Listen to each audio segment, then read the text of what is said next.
உதகை மாவட்ட ஆட்சியர் அலுவலகம் செல்லும் சாலையில் சிமெண்ட் கலவை இயந்திரத்தில் இருந்து சிமெண்ட் கலவை கொட்டி சென்றதால் இருசக்கர வாகனத்தில் செல்பவர்கள் கீழே விழுந்து விபத்து ஏற்படும் அபாயம் ஏற்பட்ட நிலையில் அப்பகுதியில் பாதுகாப்பு பணியில் ஈடுபட்டிருந்த காவலர் சிதறிய சிமெண்ட் கலவைகளை அகற்றிய சம்பவம் உள்ளூர் மக்களிடையே பெரும் வரவேற்பு. நீலகிரி மாவட்டம் உதகை கூடலூர் தேசிய நெடுஞ்சாலைகள் அமைந்துள்ள மாவட்ட ஆட்சியர் அலுவலகம் சாலையில் இன்று சாலை பணிகளுக்காக சிமெண்ட் கலவை இயந்திரம் சென்றது. இந்த இயந்திரத்தில் இருந்து தீயணைப்புத்துறை சதுக்கம் பகுதியில் சாலையில் சிமெண்ட் கலவைகள் இயந்திரத்தில் இருந்து சிதறியது.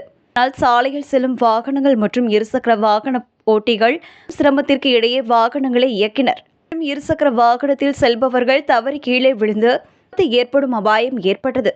அப்பகுதியில் பாதுகாப்பு பணியில் ஈடுபட்டிருந்த காவலர் முத்துகிருஷ்ணன் என்பவர் கண்டு உடனடியாக சாலையில் சிதறி கிடந்த கலவைகளை அகற்றி சாலை சீர் செய்தார். வாகன ஓட்டுநர்கள் மற்றும் அப்பகுதி மக்களிடையே பெரும் வரவேற்பை பெற்றுள்ளது. பாதுகாப்பை மற்றும் போக்குவரத்தை சீரமைப்பு பணிகளில் காவலர்கள் அயராது உழைத்து வரும் நிலையில் ஓட்டுநர்களின் நலன்களை கருத்தில் கொண்டு காவலர் முத்துகிருஷ்ணன் செய்த இச்சம்பவம் மக்களிடையே நெகிழ்ச்சியை ஏற்படுத்தியுள்ளது.